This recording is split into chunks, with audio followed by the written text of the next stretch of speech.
Hey guys, welcome back to the Frostbite channel. I'm Joe Cooper and we're out here in the middle of Lake of the Woods again. This time we are smack dab in the middle of the city of ice houses that I was talking about in the last video. There's thousands of houses out here just out from the South Shore. We came out here to join the circus and just set up here for a little bit, and we're just looking for some fish for dinner. Try and pick up a few saugers, small walleyes. Once I get our dinner in, then I'm gonna head into the Rainy River and we're gonna go on the hunt for some trophy walleye. If you can find where there's a few fish hanging out during the day and then set up there for the evening bite, they almost always come through pretty strong at the end of the day. So it's not uncommon to catch a 26, 27, you know, even 29, 30-inch walleye. So it'd be awesome to tangle in with one of those. And then once the sun sets and the bite ends, we're gonna cook up the fish that we catch here. Stay tuned and we'll show you what happens.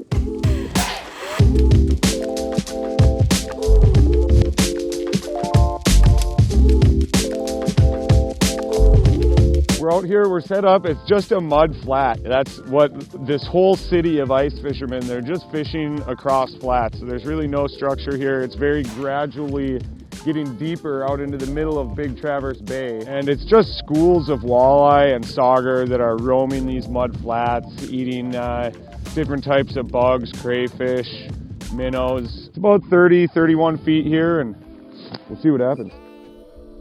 The Cooper Scooper, patented. Cooper Scooper, 85 flex. This thing has won a few championships, beer league. That's all I got. One of the things about when you're just working these mud flats, you're letting the fish come to you. You know, they're just cycling around in the mud out here all the time. So it's not like you can just pull up to these mud flats and fish for 10 minutes and decide that there's no fish here and you have to go somewhere else. You gotta sit down, you gotta spend a little bit of time there, and it does almost seem like the fish you're catching is darting up towards the surface, and other fish in the area are seeing that commotion, seeing that fish dart towards the surface, and so they wanna come over to where the commotion is at and see what's going on, see if there's an opportunity for them to eat. So in my teens, I worked for outfits like this that had dozens of fish houses just out here in Big Traverse Bay across the mud flats, and it never seemed like the first day was the best day for a house. It would always, a lot of times if a house sat in a spot for a few days, that was when it would start, you know, getting its best bite. Is this a fish?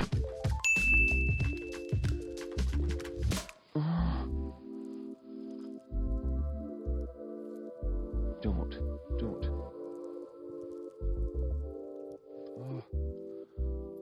I'm caught on the ice here. What? Oh my gosh, he's not hitting it. Come on, eat it. What is going on? Oh, finally. Wow, I had him about halfway off bottom there before he finally got a hook in him. Wow, and it is not a proud fish by any means, but this is what I was talking. Oh gosh, jeez, don't go back down the hole. You good? Here we go. This is what I wanted.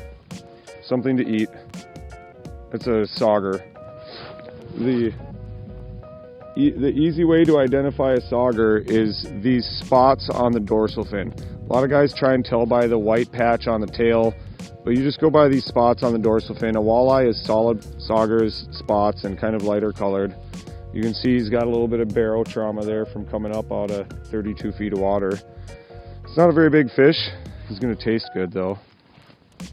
I was starting to get a little tired and hungry and cranky, and I wanted to get into the river, so I called in the reinforcements. My buddy Dave here, he's working out on the ice with these houses around us, and so I called him up and he did a couple hot laps around us and rounded some up, and old bomber bite. Yep. It's nice to have backup out here. We're gonna eat good tonight now that Dave's here. Oh, here's one. Here's one.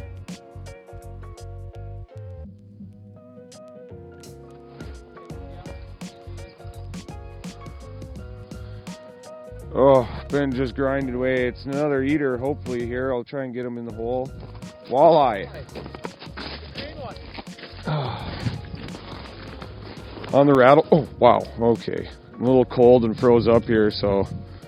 But we're whacking away at our dinner fish. I'm not going to take my gloves off because I'm cold. It's that tantrum I've been using pretty much for everything. It's awesome. There's another dinner fish. This one's going to. Come on. Come on. Oh. Oh. Try again. Yes. Oh. Oh, and we got another one on bottom on my other. Dave just showed up. Get him, Dave. Another walleye. Another walleye. On the rattle bait. Right this. Check out this fast food. Get him, Dave. It's a race. Just piling the line up in the hole. Sink faster. Oh, he's gonna just. Oh. I'm gonna get. Oh my gosh. 2 of them. No wonder. Oh. The other one chased the other one away. No wonder. Oh. No wonder. Oh. The other one chased the other one away. Come back. Yeah. No. Oh. Joe, not only did he's coming back. Oh my gosh. Wow. I don't know what that was all about. They both raced after. That was crazy. Yeah, they were I mean, that one hit me. Yeah. And then I missed it, and then the other one chased it away. Yeah, I know. That's I was like, oh, don't worry, that other one. I'm like, whoa, no, never mind. He took off. That was crazy. All right, well, we got enough to eat for dinner, so that was all we were looking for.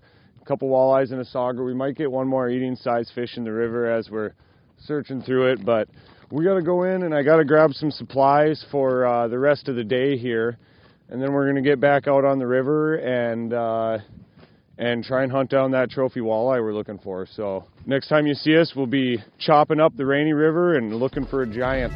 Check it out.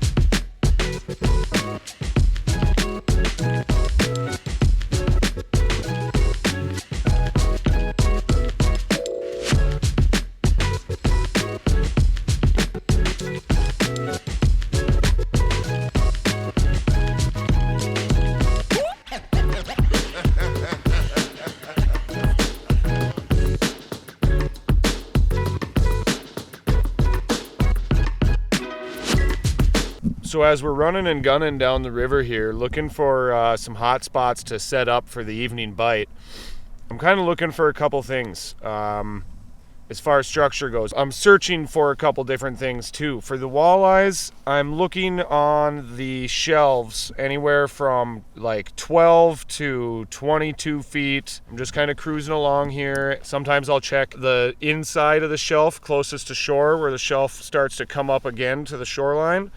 Then there's another spot where I come out and the contours drop off into the river channel.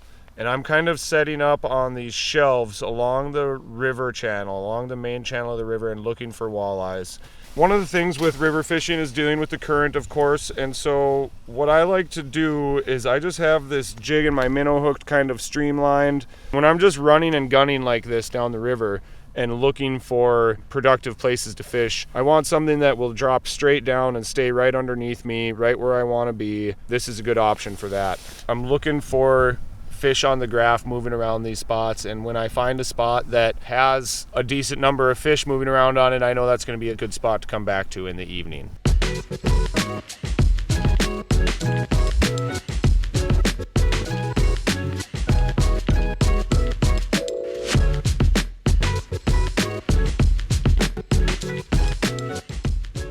So this is where we've decided to set up for the evening bite. We fished here recently, earlier this week. Me and some friends fished here one evening and caught a few nice fish. So we've picked our way along the river and found some active areas.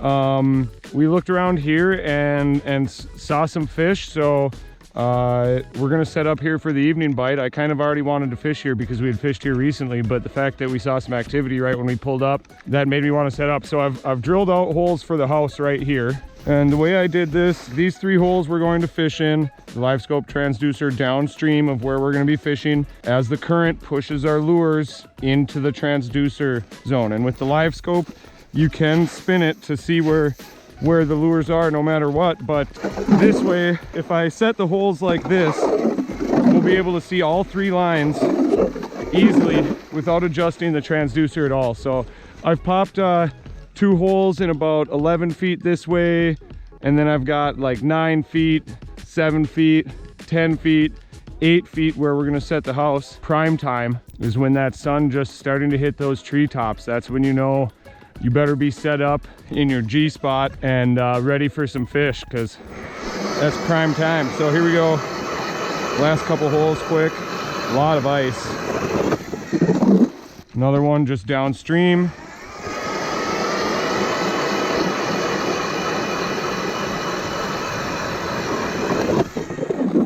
Hopefully we find a big one.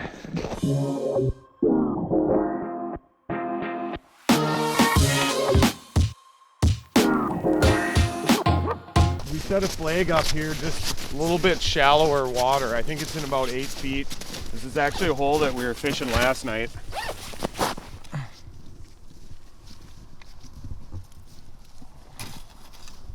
We'll see, this one, it just had a shiner on it with a jig. Doesn't feel like there's anything there. Oh, yeah, nice one. Ooh, it's actually a pretty good fish here. Really shallow, so come right up. Oh no. Oh yeah. Nice walleye there. Look at that.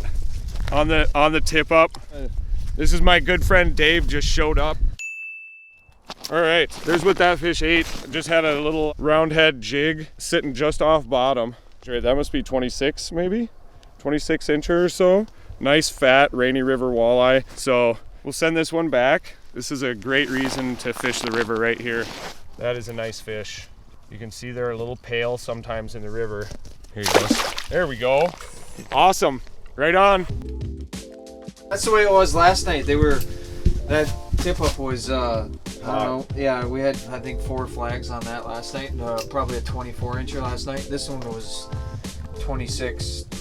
Maybe 27. Yeah, maybe 27. For sure, a little bit bigger. But we saw a couple other big ones in here like that last night that we didn't get to bite. But that's what they were. You know, fish like that. Nice size walleyes. Yeah. Oh, wow. It's another one to eat. Got one. We'll eat it. I mean, normally I would never keep this fish to eat because it's a walleye. Like if that was a sauger, I'd keep it. Maybe. Even if it was a sauger, actually, it's a little small. I've been wanting another eater all day, so wow, that's a little walleye to keep and eat, but Joseph is hungry. And crabby too, and I'm just mad at the fish, so we're gonna eat that one. We can eat it. You know what a nice thing about a fish that size is? They're easy on the knife. You know, don't dull the knife, and you get a lot of flavor of the breading. You get a lot of flavor of the breading with a fish like that, which is nice. So if we want to showcase the breading, just keep a small fish. Oh man, I was just getting the cooker set up out there, getting ready to clean fish. I thought the bite was over. Oh, it's a nice one. Yeah, it's a big fish. Right? No, it's a big walleye, big head shapes on it. You got it? Sorry. Oh, Get it there, Dave. Dave Winters.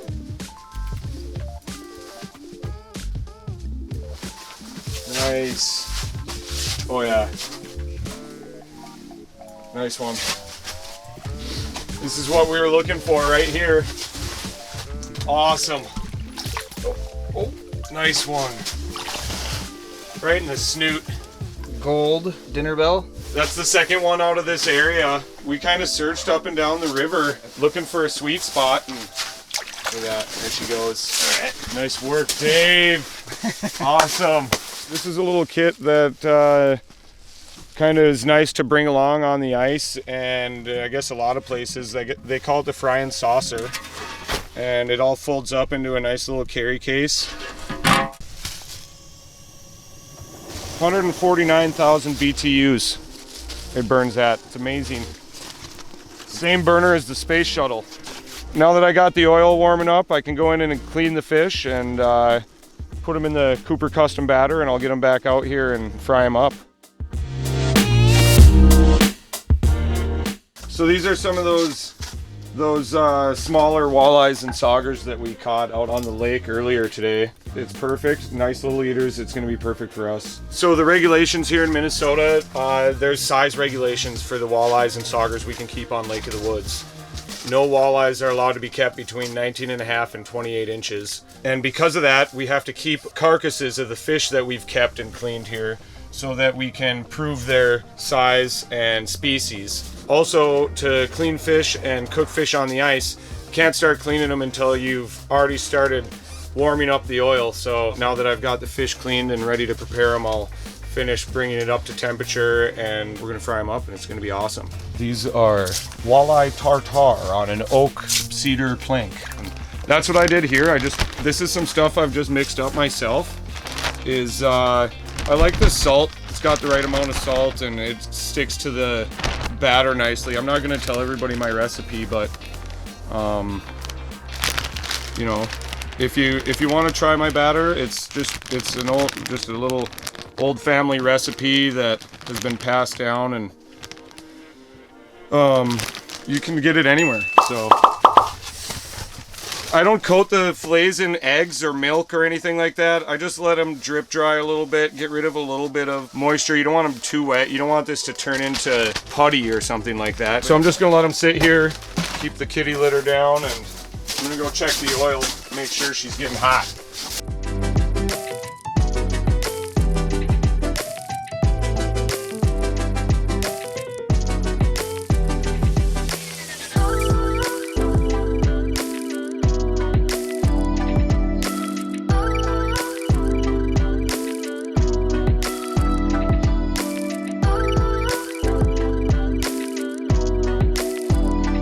Oh well, we've got done eating all the fish here. It was awesome. It tastes so good to go out and work hard on the lake all day looking for fish, and then get done and finish the day with some fresh fried fish. I gotta love that. So hopefully you guys had some fun watching what we're doing on the Rainy River here and watching how we look for some of these fish, and hopefully you learned a few things that will help you out. And I think you can expect to see a little bit more stuff like this on the Frostbite channel from Joe Cooper. So stay tuned, and we'll see you out there.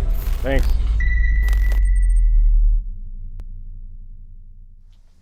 Hey, he's heading right for our stuff. We just had this sturgeon approach kind of from the left side here. Here he is sitting. He's 10 feet to our left, just outside the shack. We have a sturgeon on the live scope. Is he on it? Yeah. You ready? Yeah.